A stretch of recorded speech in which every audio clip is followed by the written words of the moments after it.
Kembali ke video sebelum ini di mana kita diskusi tentang isi kepala seseorang yang dilanjutkan dengan membahas tentang manajemen bisnis. Bisnis merupakan isi paling banyak dalam pikiran saya, berkutat di dunia tersebut tanpa tanggalan merah. Karena otak saya terbanyak ya bisnis yang didiskusikan, yang dipikirkan. Misalnya, bagaimana membuat rekening selalu biru dalam pembukuan perusahaan, bagaimana bisa membayar gaji karyawan tepat waktu, bagaimana market share selalu naik, bagaimana peraturan pemerintah bisa sejalan dengan usaha kita, dan banyak lagi semacam itu. Sehubungan dengan bisnis, ada sahabat yang bertanya, bagaimana melakukan restructuring perusahaan? Atau ada yang bertanya, bagaimana mengidentify value pada sebuah proyek? Atau menjawab pertanyaan bagaimana deliver project requirement? Atau menjawab bagaimana melakukan execution pada project? Dan banyak lagi pertanyaan tentang strategi bisnis. Bagi bisnis pemula, pasti bingung mengapa 95% ide tidak pernah naik menjadi inkubator bisnis. Atau mengapa tidak cepat yang bisa jadi monetize, jadi uangnya kenapa sulit? Mengapa hal ini terjadi? Mengapa banyak orang mau menjadi usahawan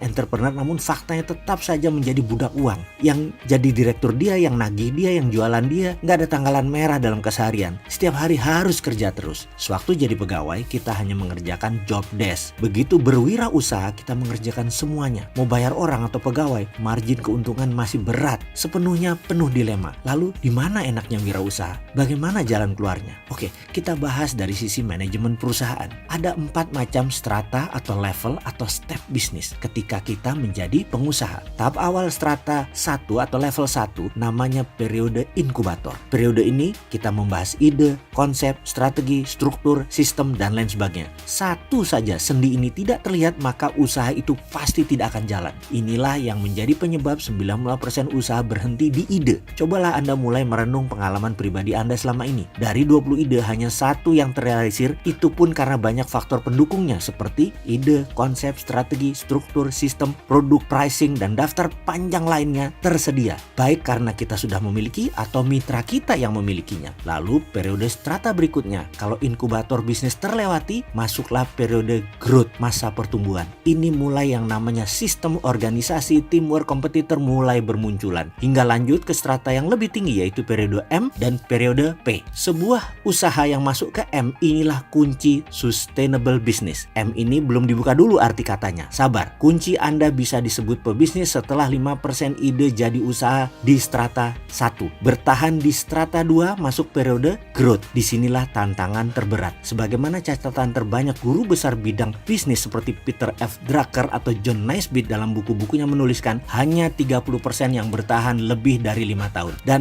hanya 30% dari 30% usaha bisa masuk ke strata 3. Yang 70% berkutat terus di strata 2, di strata growth. Sejauh ini, sahabat pasti tidak tertarik dengan apa itu periode M, apalagi periode P. Kenapa? Karena di G, di growth itu kuncinya. Jadi ada baiknya kita fokus di periode inkubator strata 1 dan periode growth strata 2. Di mana banyak sekali pengusaha yang bertanya, saya nggak ada modal, dana kurang. Lalu bagaimana solusinya?